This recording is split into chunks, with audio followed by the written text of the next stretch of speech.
Hi everyone, आप सबका बहुत बहुत स्वागत है परीक्षा पथ पर और आशा है कि आप सब बहुत ज़्यादा अच्छे होंगे। यूपी ट्रिपल एस सी पेट का ऑफिशियल नोटिफिकेशन जारी हो चुका है और ऑफिशियल नोटिफिकेशन जस्ट आज ही आपका आया है, यानी कि 2 मई को। तो जानते हैं इसके बारे में बच्चा, ये कितने सालों तक आपका एक तरह से कहिए मान्य रहने वाला है, क्या इसमें एज क्राइटेरिया है, क्या आपकी पढ़ाई होनी चाहिए, सब कुछ ठीक है।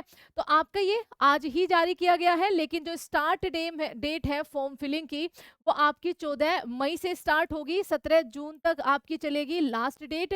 और 24 तारीख यानी कि 24 जून तक आप क्या कर सकते हैं, आप मॉडिफिकेशन कर सकते हैं। उसके बाद आप कुछ करेंगे तो वो आपका स्वीकार नहीं किया जाएगा।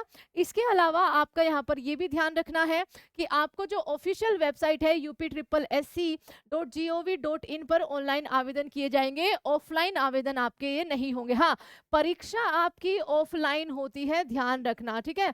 परीक्षा आपकी कैसी होती है, वो ऑफलाइन होगी, ये भी आपको याद रखना है। आपका आयोग की परिधि में आने वाले पद कौन कौन से हैं, तो यहाँ पर आप उनका पूरा ब्यौरा ले सकते हैं ठीक है। ग्रुप आपका ग्रुप ग, इसके ये वाले पद जो है वो आपके यहाँ पर आते हैं ठीक है। लेखपाल हो गया, आपका लोअर पीसीएस हो गया, ये पद आपके यहाँ पर, और भी बहुत सारे इसके अंदर जो है वो आपके आते हैं ठीक है। ये सारे सबके ग्रेड पे आपके यहाँ पर लिखे हुए हैं।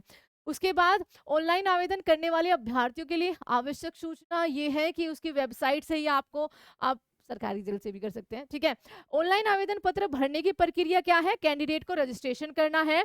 लेकिन अगर बच्चा आपने पहले भी पेट दिया हुआ है तो आप ऑलरेडी रजिस्टर्स होंगे। उसके बाद वो बेसिक सी जैसे आपका ओटीआर होता है एसएससी वगैरह में, सेम ऐसी आपकी प्रक्रिया चलती है ठीक है। अपलोड आपको फोटो और सिग्नेचर करने होंगे, आपका रिमेनिंग पार्ट जो होगा फॉर्म का वो करना होगा, और आपका फीस पेमेंट करना होगा। आपको ध्यान रखना है, अपने फोटो वगैरह का इसमें स्पेशल दिया हुआ है, क्या क्या क्राइटेरिया रहता है वो जरूर देख लीजिएगा। अभ्यर्थी आवेदन पत्र भरने के उपयुक्त वर्णित समस्त प्रक्रियाएं एक बार पूरी कर ले। आप अच्छे से उनको पढ़ना, मतलब सारा देखभाल के आपको करना है। एज जो है वो 18 से 40 रहने वाली है, जो सामान्य वर्ग है। उसके बाद जो आपको रिजर्वेशन के थ्रू जो दिया जाता है कैटेगरी वाइज, वो आपका एज पर रूल चलने वाला है, ये आपको ध्यान रखना है ठीक है। आवेदन शुल्क आपका जो रहेगा, सामान्य वर्ग के लिए 160, ओबीसी के लिए 160, अनुसूचित के लिए 70, अनुसूचित जनजाति के लिए आपका 70 ठीक है। ऑनलाइन प्रोसेसिंग फीस 25 25 25, ये सब के लिए सेम ही है। तो आपका यहाँ पर इन दोनों को जोड़कर 185 आता है, सामान्य वर्ग के लिए 185, ओबीसी के लिए 95, आपका अनुसूचित जाति और अनुसूचित जनजाति के लिए 95 ठीक है, याद रखिएगा। आपका शैक्षणिक अर्हता क्या है, आपको केवल 10th पास होना है, बाकी आपका बस कुछ नहीं ठीक है।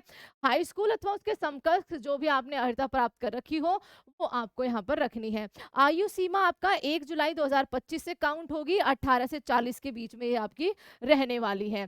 और परीक्षा योजना और पाठ्यक्रम की अगर हम बात करें यहाँ पर, तो वो आपका क्या है, परीक्षा प्रारंभ पेट के लिए आपका आवेदन पत्रों की संख्या अत्यधिक होती है, तो आयोग के लिए समस्त अभ्यर्थियों की लिखित परीक्षा एक ही शिफ्ट में कराना संभव नहीं होता है। तो इस लिखित परीक्षा एक से अधिक पालियों में दिन में आयोजित की जा सकती है। यदि परीक्षा एक से अधिक शिफ्ट में हुई तो अभ्यर्थियों को जो आपका नॉर्मलाइजेशन है उस प्रक्रिया से भी गुजरना पड़ेगा। स्कोर के नॉर्मलाइजेशन के संबंध में आयोग की सूचना ठीक है डैश डैश द्वारा आपका सूचित किया जाता है, और आयोग का निर्णय अंतिम होगा, चाहे वो 50 का नॉर्मलाइजेशन करे चाहे वो 5 का करे, ये भी आपको ध्यान रखना है ठीक है। परीक्षा का कार्यक्रम आपका आयोग की आधिकारिक वेबसाइट के माध्यम से आपको अलग से इसका सूचित किया जाएगा। स्कोर की वैधता आपके यहाँ पर 3 साल रहने वाली है, ये भी आपको ध्यान रखना है। अब देखिए बच्चा, अब आप यहाँ पर इसका जो एग्जाम पैटर्न है उसके बारे में जानकारी लो। बेसिक सी जानकारी आपने ले ली है ना, तो अब यहाँ पर ये रहा ठीक है। ये इसका आवेदन शुल्क हो गया, ये ऑफिशियल नोटिस है आपका, संशोधन कर सकते हैं आप इसमें जून में, 24 जून को। आयु सीमा आपकी हो गई है, स्कोर की वैधता हो गई है।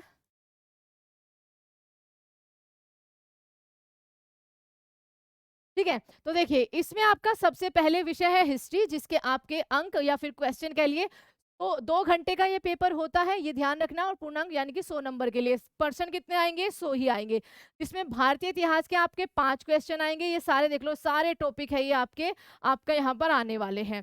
भारतीय राष्ट्रीय आंदोलन के 5 क्वेश्चन रहेंगे, ज्योग्राफी के ये 5 क्वेश्चन रहेंगे, इकोनॉमी के 5 क्वेश्चन रहेंगे, संविधान के, Indian constitution and public administration के 5 क्वेश्चन रहेंगे, जनरल साइंस के 5 रहेंगे, एलिमेंट्री अर्थमेटिक के 5 क्वेश्चन रहेंगे, हिंदी के 5 रहेंगे, इंग्लिश के आपके जनरल से इंग्लिश आएगी उसके 5 क्वेश्चन होंगे, रीजनिंग के 5 होंगे, करंट अफेयर्स आपके 10 आएंगे, जनरल अवेयरनेस के आपके 10, ये आपको यहाँ पर जनरल अवेयरनेस मिल जाएगी, ठीक है।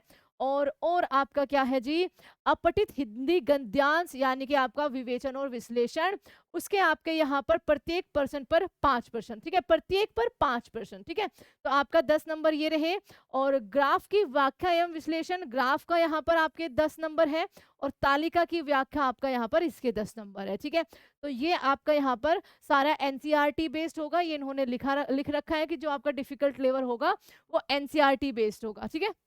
तो ये आपका यहाँ पर फुल सिलेबस है, या फिर सिलेबस ही कह लो इसको, ठीक है, क्योंकि इन्होंने विद टॉपिक दे रखा है कि हम इन टॉपिक से आपका जो एग्जाम है वो लेने वाले हैं। 2 घंटे का समय होता है, ऑफलाइन ये आपका पेपर होगा। तो ट्रिपल एससी पेट की तैयारी में आप जुड़ जाइए। और यूपी से अब जो है नोटिफिकेशन जारी हो चुकी है, मई का पहला हफ्ता बोला था, अब बहुत जल्द आपकी यूपी पुलिस कांस्टेबल और एसआई की भी नोटिफिकेशन मिलने वाली है। And thank you so much everyone, जय हिंद। बहुत जल्द आपकी यूपी क्लासेस भी चलने वाली है, तो प्लीज सब्सक्राइब परीक्षा पथ।